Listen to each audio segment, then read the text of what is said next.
Good morning. It's a great morning.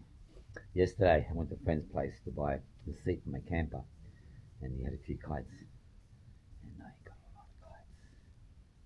A lot of kites. Really good deal, and a good seat.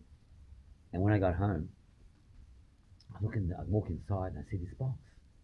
And I'm thinking like, oh, what's that box for? Because my sister brings in a lot of boxes anyway. I'm thinking maybe something for her, and he goes, no, it's for me.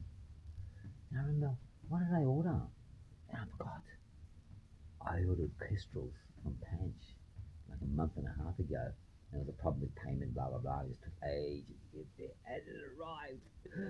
So now I have 3 Kestrels. So these are the beautiful things.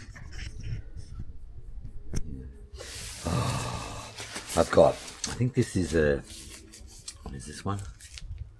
This one's 15 metre. Nice red one for 15 metres.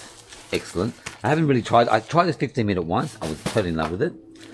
Here we have, what's this one? That's one thing that's a bit annoying about Kestrel. They don't have the size on the kites themselves. This is a 12 metre, nice orange one for a 12 metre. Oh my god. And here we have the 8 metre. 8 metre. So, and they give you pretty nice bags. These are really handy bags actually, because they get a little bit too small when you're on the beach. You put them in here and it's a lot nicer. So they go 1, 2, 3. This has to be one of the happiest days of my life. You know, I end up trying the Kestrel. Actually, I tried them here in Sydney first at 21 metres. I was pretty impressed with it.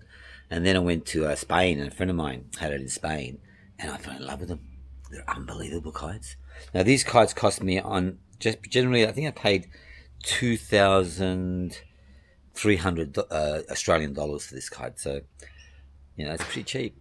When you consider the price of a sole kite, which is like $3,500 just for one kite, the performance of these outperforms the soles completely. I mean, the soles are really nice kites, don't get me wrong, but they're expensive, you know, and it's like you stress out flying them. But these kites, are like generally, less than $1,000 each, you know. And for those guys who only fly foil inflatables, you should really consider these kites, because they're absolutely outclass inflatables completely.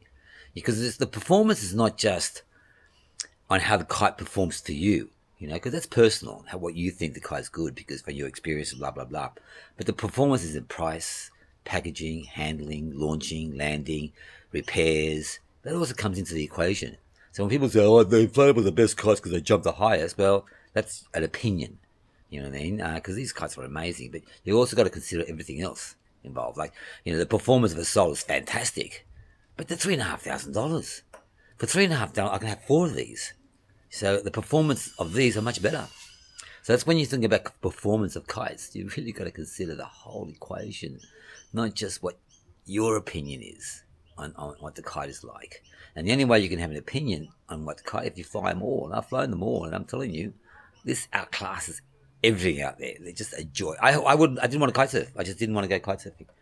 You know, you know, it's all right. I had a core, beautiful kite. Flown the core with a friend of mine, and it was a beautiful kite, and you know, some very nice kites. But now I'm back addicted again. I'll be kiting every single day. How beautiful is that?